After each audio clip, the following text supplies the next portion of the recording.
AP రాజకీయాలు ఆసక్తికరంగా మారుతున్నాయి. కూటమి ప్రభుత్వం 6 నెలల పాలన పూర్తి చేసుకుంటుంది. ఇదే సమయంలో పాలనా పరంగా రాజకీయంగా కీలక నిర్ణయాలు అమలు చేస్తుంది. అటు వైసీపీ ప్రభుత్వంపై పోరుబాటకు సిద్ధమైంది. ఎన్నికల హామీల అమలు కోసం ప్రభుత్వంపై ఒత్తిడి పెంచుతుంది. ఇదే సమయంలో శాసన మండలిలో ప్రతిపక్ష నేత బొత్స కీలక వ్యాఖ్యలు చేశారు. చంద్రబాబు, పవన్ కు థ్యాంక్స్ చెప్పిన బొత్స కీలక సూచనలు చేశారు. ఏపీ ప్రభుత్వం తాజాగా నిర్వహించిన మెగా పేరెంట్స్ టీచర్స్ మీటింగ్ పైన బొత్స స్పందించారు. ఈ కార్యక్రమం ద్వారా నాటి తమ ప్రభుత్వ హయాంలో నాడు నేడు ద్వారా పాఠశాలల్లో చేసిన అభివృద్ధిని మరోసారి ప్రజలకు చూపించారని, మరోసారి తమ పాలన గుర్తు చేశారంటూ చంద్రబాబు, పవన్ కు ధన్యవాదాలు చెప్పారు. అదే సమయంలో నాడు నేడు ద్వారా స్కూల్స్ లో మిగతా పనులను పూర్తి చేస్తామని చెబితే బాగుండేదని సూచించారు. కూటమి ప్రభుత్వం పాలనలో పెంచిన కరెంటు ఛార్జీలను వెంటనే తగ్గించాలని ఆయన డిమాండ్ చేశారు.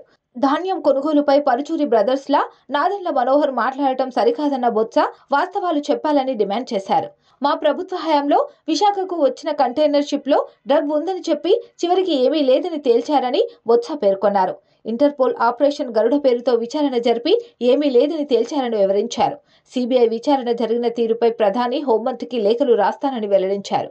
రైతాంగాన్ని ఆదుకోవటంలో కూటమి ప్రభుత్వం విఫలమైందని బొత్స ఆరోపించారు.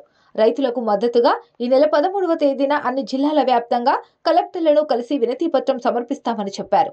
పెంచిన విద్యుత్ ఛార్జీలను వెంటనే తగ్గించాలని బొత్స డిమాండ్ చేశారు. పెంచిన విద్యుత్ ఛార్జీలకు నిరసనగా ఈ నెల 27వ తేదీన ఎస్సీలకు వినతిపత్రం సమర్పిస్తామని చెప్పారు. ఫీజు రియంబర్స్మెంట్ విడుదల చేయాలనే డిమాండ్తో తమ పార్టీ రాష్ట్ర వ్యాప్తంగా జనవరి 3న కార్యక్రమం చేపడుతున్నట్లు వెల్లడించారు. సిబిఐ కంటైనర్లో డ్రగ్స్ లేదని సిబిఐ చెప్పడంతో విశాఖపై ఉన్న డ్రగ్స్ మచ్చ పోయిందన్నారు. విశాఖ డైరీపై వేసిన సభా సంఘంపై ఎమ్మెల్సీలను భాగస్వామ్యం చేయాలని లేఖ రాసినట్లు బొత్స పేర్కొన్నారు. సభా సంఘంలో శాసన మండలిలోని సభ్యులను భాగస్వామ్యం చేయాలని బొత్స కోరారు.